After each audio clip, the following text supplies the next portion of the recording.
Hey everyone, good morning, good afternoon, and welcome to our latest LinkedIn Live. The topic of today is all around building a Powerhouse SDR AE playbook. So for many of us on this call, we have some great alignment between our sales development functions and our sales functions. But some of us, there are challenges. And what we want to do today is give you some tips and tricks that you can go and use immediately after this call to help improve your alignment. So my name's Dave Wilkins. I'm founder of SDR Leaders of EMEA. And today we have Andy Laws, co-founder of RevRocket. Say hi, Andy. Hello, everyone. And we have Sian Taylor, sales manager at Klaviyo. I now know how to pronounce it correctly as well. I've been corrected. So hi, hey, Sian. Good morning. I really expected Andy to pull a dad joke then and say hi, Andy. I was so waiting for it. It disappoints us sometimes. Always next time. Yeah.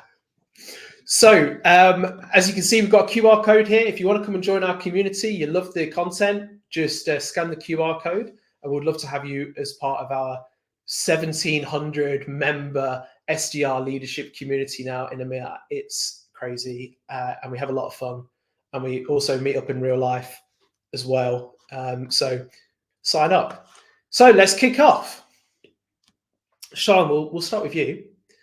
Why is the SDR AE interlock so important? I think that there's probably two sides to the coin of the AE SDR interlock. The first is from a learning standpoint for the SDR and for the AE, because so much of my initial learning and support was done through my AE and having a great relationship with my AE when I was an SDR. You learn so much from them, and the AE can learn so much from you and the new ways that you're going. So the first is from a learning standpoint, I think, at a rep level. The second is more from a strategic and actually what you're there to do level. So if the SDR function is running in one direction, the AE function is trying to run in another direction, or feels like there's a gap there, you constantly end up with headaches on, my AE's not created this opportunity and I think it's qualified and they don't think it's qualified. And you get this friction consistently when you're running in the same direction, because your SDR function at the end of the day is driving pipeline for the AE team to close. So if there is any kind of stance that you're not running in the same direction, then you start to run into troubles later down the line. So one from accelerating rep learning and the other from actually being able to get your job done and what you're there to do. You're on mute, DW. Yeah, it's good. I know how to use technology. Really interesting point there, Sian. Andy, is there anything else that you wanted to add to that?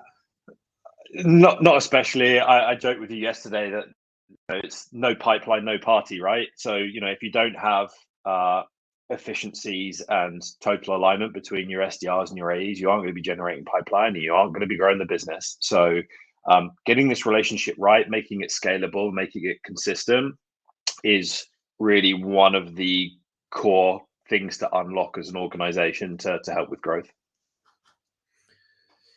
Yes, it's critical that both of these functions are working in tandem just to help with revenue. That's the most critical.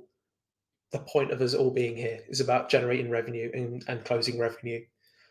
So, Andy, we'll come back to you for this next question. How can you tell if there are challenges when it comes to SDR and AE interlock other than people complaining? How can you tell? Is it as simple as just that, or is there other things that you can be looking at in terms of that not working? Yeah, sure. Look, I think just to quickly touch on the qualitative piece, like you're going to hear noises, whether it be from AEs or SDRs or sales leaders, as to when things aren't right. But I think it's really important that you try and look through the lens from a quantitative standpoint as well. So understanding, are there particular pairings or are there particular pods or teams, however you structure your organization, whereby there is a slowdown in the run rate of meetings that are booked. There is a slowdown in the number of opportunities that are qualified, added to pipeline. There is a slowdown or a significant missing component when it comes to source close one business. The other thing that I also love to look at is velocity as well. So even at the point at which we've generated meetings or generated opportunities, what speed are those moving at whilst the BDR or the SDR still has their hands on them? And is there a breakage in the interactions and the way that the pairs or the pods are working that is causing inertia and a slowdown in opportunities and then inherent risk associated to them as well? So I will always refer back to quantitative data before I start to actually listen or respect the qualitative feedback that I may be receiving from various stakeholders across the business, because I think it's really important that you look through both lenses. And Sian, is there anything that you would do on, if you've got a very unique view of going from SDR leadership now to sales leadership, what are the kind of things that you would do and look to do to solve those qualitative and quantitative issues?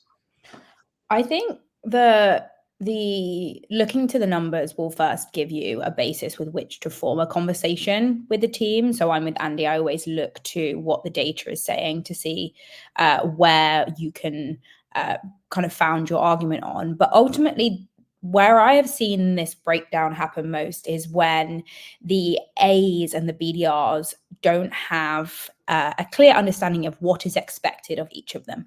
What is their responsibility within the process of sourcing and qualifying pipeline? So the first thing I would do is look to an SLA or a service level agreement. Is like, do both parties understand what is expected of the other? Do you have BDRs who aren't qualifying when they should be? Do you have AEs who are expecting BDRs to show up with a sign on the line opportunity and that's the only thing they're going to opt? So what can you codify and make really clear as a playbook, because then it becomes scalable as you bring new people into the business? And having a conversation with the teams, if there are gray areas, is hashing that out and hosting and seeing what they come up with and then putting that playbook together. You can also lean into things like BDR dashboards to support with that. So leveraging the technologies that you have to track those key metrics, because it's one thing to put into practice resources and guidelines around a pairing, but how do you then hold them accountable to showing up for each other? Are they both taking the activities they need to? Do you have a bunch of opportunities sat in S1 with no activity? And actually that's dead pipeline, not because it's not quality, it's because it's not being managed well enough. Or actually you're getting loads of meetings that aren't converting, and it's because the BDR is not done enough to give the AE insight into who's going to be on the call, ideas, customers they could mention. So are they actually showing up for each other? Once you've set out the guides for how they need to operate, are they actually doing it? And then positively reinforcing. So some of it is around, can you make it really clear of what those expectations are? Expectation resetting is something that I continuously do with the team. And then how do you reinforce it? How do you make sure that everyone is operating within those guidelines you've set out? Yeah, I think that's a really good point there in terms of having that SLA, expectation management, and continue to reinforce those expectations, especially if they've all been agreed to. There's no reason why it should not be adhered to if it's been agreed to. Sian, we'll stick with you for the next question about. Let's move on to like what you need to consider when partnering SDRs and AEs together. Is there anything that people should be looking at in terms of that partnering? Yeah, I think some of this is that little bit more soft, that little bit more subjective. As a leader, you know your reps, and if you're partnering closely with a sales manager, they know their reps as well. So there is something to be said around thinking about personality traits of A's and BDRs. Are they going to go together? Are they going to rub against each other? A very structured AE is going to not have a lot of fun with a BDR who's a bit more chaotic and ad hoc and all over the place. And then things like experience levels, you're creating a recipe for turbulence if you're putting new BDRs with new AEs. Like that's a bit of a difficult one there. And again, like who's really structured, who's following process versus who needs maybe a little bit more rigor, because there you can also go that way, is how do you use one to reinforce the other and kind of raise the tide with a pairing. You don't really want to, like, the challenge is you don't want to pander to certain personalities within an organization. Everybody has them. But it is worth evaluating, and also continuing to evaluate if you're really seeing a rep struggle, AE or BDR, what can you do to help them outside of once you've coached them to see if they can solve the problem themselves. Like, it is your job as a leader to think about whether or not that pairing is the right one to continue with. No, great point. Really good point. Is there, Andy, is there anything else that you would add into that? Any particular other side of that? Yeah, I would say, like, beyond the kind of emotional intelligence evaluation and the kind of like softer perspective on things, I think you also need to keep in mind, like, how are you going to be putting that rep in the best position to go and hit their quota, so you keep them motivated, but then also, you know, they're adding value to the business. So you know, some of the other considerations that I would have is, like, what markets are they working? Depending on market penetration, TAM, brand awareness, so all of these things are going to potentially impact their ability to actually go and hit quota, and that may also dictate the account executives that they're working with.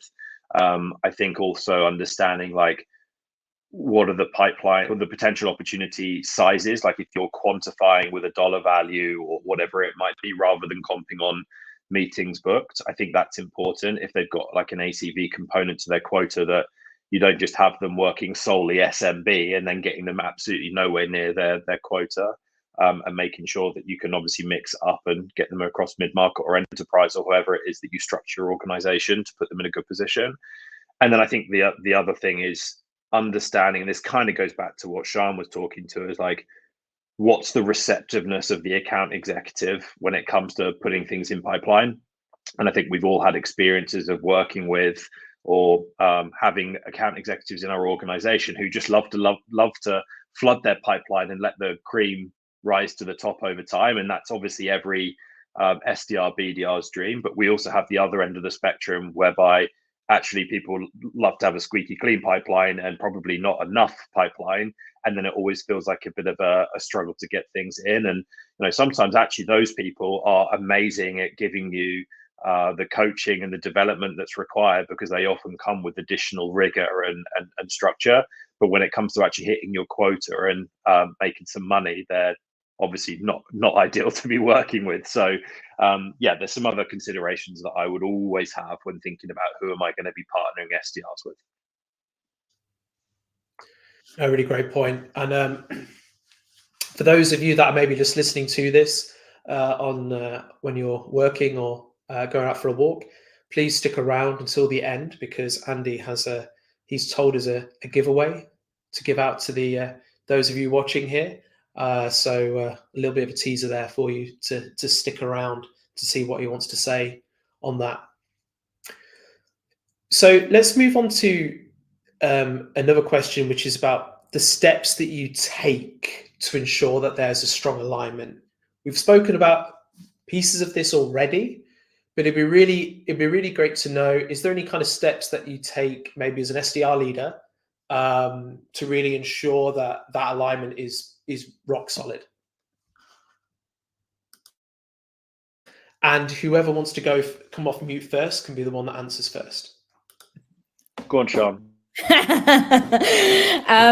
I think I talked about mine, is having a step of your onboarding process be walking through the the SLA, the what is expected, what that actually means, because so much of an SLA, even the title, is acronyms and whatever. So just having them understand what is expected of them. Also prepping with the AE, like telling them about the new hire, getting them excited. Like there's something to be said around hyping a new hire up to their AE to get them kind of firing on all cylinders, and then having those resources ready, the dashboards, the trackers, and then coaching to that process. If you notice it slipping, if you notice that it's not at the standard, is just calling them up on it early. But equally, like, I'm not afraid to call out the AE team if they're like slacking on some of this. So having that open feedback loop on both sides of the coin. But yeah, it's, for me, I'm a process operator. So here's the process, coach to the process. Anything you'd add to that, Andy? Yeah, I think on the AE side, when new AEs come into the business, I'll always go out of my way to be visible and spend time with them and set some clear expectations, as Sian said. I think, for people that are perhaps in less mature businesses, starting to think about what are some of the things that you can document when it comes to the process that you want to work, but also what the best practices look like as well, and trying to guide people through, what those are, and kind of like hand deliver how it is that new account executive can come into the business and start to operate with the BDR or the SDR. I think it's a great way of exerting and putting yourself in a position as a subject matter expert. And you can obviously be on hand for the account executive to be like, hey, at the point at which things are working really well, I obviously want to hear about it. But at the same time, when things aren't working so well, then, I'm also here and I want you to feel empowered to come and have that conversation with me so that we can actually take a look. Because if it's impacting you, I can guarantee that it's impacting me and it's impacting my rep as well. And then the final thing that I try and get the reps to do this, but I'll definitely kind of reiterate it with the account executives, is I want them to understand how my team is paid and how my team is targeted, right? Because that obviously is different from business to business. And the account executive having an immediate appreciation for how that works, like they're going to start to understand the motions at play within the business and how it is that they keep their SDR or BDR motivated whilst they're working together too. And I tend to outline what the team targets are as well. So again, they just kind of get a bit more of a macro perspective on like, how does pipe gen work in this business too? So I would always try and get that one-to-one time. And if there's multiple hires at the same time, then I'll obviously do a group session. And then the final thing I would do is at the point at which we've confirmed the pairing, I'll sit in the kickoff call, or I will actually organize the kickoff call, set the agenda, and then have both parties come to it and work through it and just make sure I feel good about the direction that we're going to kick things off in. Brilliant. So I'm just looking, I've just seen a question. I'm just seeing if we have any questions. Yes. Maybe we can answer one now from Kevin.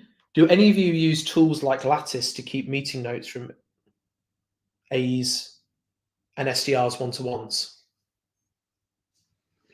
I wouldn't say that I take I've encouraged individual reps to take notes from their one-to-ones in Lattice. I've definitely had instances whereby on both sides, whether the SDR or the BDR has done great work or the account executive's done good work, that we log and call out when that work has happened. And I know that you can kind of leave positive sentiment within Lattice. I think Sian and I are probably from a similar school where it's, we have shared working documents, probably some form of Google Doc or worksheet. And then the work that's happening sits in there with a to-do list and various other bits and pieces. So I don't think either of us have necessarily nailed down a particular software we use for teaming. Great. So let's always Excel. Like I don't know what it is. I have tried Notion. I love it, and then use it for 10 minutes and sack it off again. We like pretty basic one-on-one template, whether it's Word doc, notes, whatever you want to use, and then a running to-do list, ownership over with what items, and then they'll always have running working documents on accounts and notes and opportunities. So like you can, as a leader, jump into those, see what's going on in there. So yeah.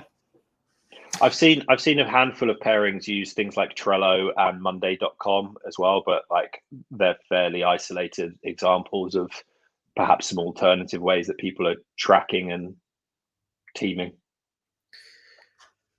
So let's start to bring home this topic, and let's end this on a high.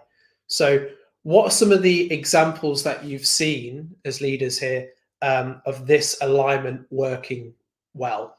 If you can name and praise, even better. Let's give some people some shout outs. Come on, Shard. Let's speak about Lockie. I love Lockie. So Lockie was my AE, my first AE at Braze. And the reason our one-on-one relationship, as much as Andy's relationship with James, who was his AE at the time, I think we both had they were very different AEs, James and Lockie, but they both gave me and Andy what we really needed at the time. And Lockie was a huge enabler in my growth. So he would challenge me on the way that I thought about things. He was my partner to bounce ideas off. He was quick to put things into pipeline if it was truly qualified. And we were both working the DACH market despite not speaking German. So we were like finding creative ways to start these conversations. And the foundation of like school of thought that he helped build in me is probably the reason why I was as successful as I was, or at least one of the key reasons I was as successful as I was. And we did like absolutely great things together in about 11 months. I think we closed about 1.1 million in revenue as a pair, as to like what I generated and he closed. But yeah, he was the first person to let me demo or take the disco or whatever and sit back and let me like push myself and think of different ways. So I think when you really have a pairing that cares about the success of the other one and understands that it's like a joint team together, it's like magic. Anybody from your side, Andy, from the past? Yeah, for sure. I think there's two. Sian referenced one already, which is James Herridge Lane. I think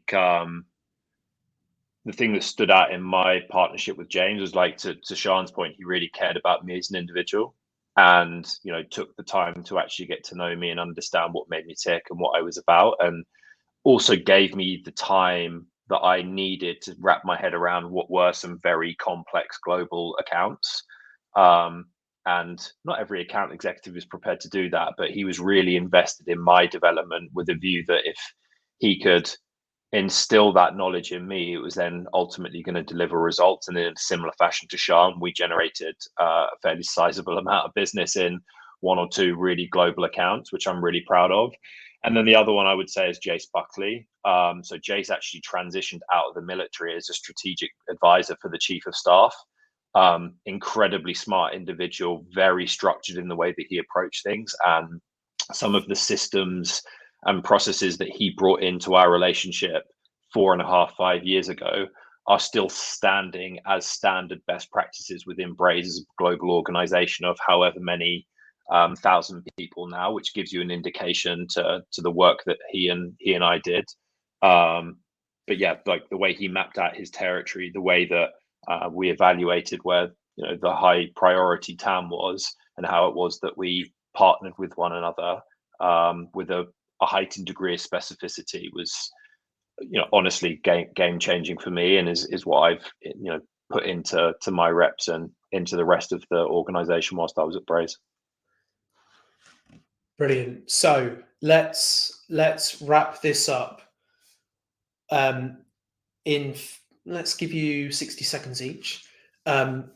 What can leaders do right now to begin improving the collaboration between SDRs and AEs? Sian, start with you first. If you don't have a clear process guideline on how BDRs and AEs can work best together, sit there and think what good looks like. What does good look like between AEs and BDRs? And what does good look like within our organization on that AE/BDR pairing, are there people doing it particularly well? Do you need to reset expectations? And if it's not documented, it doesn't have to be anything crazy like a 20-page PDF.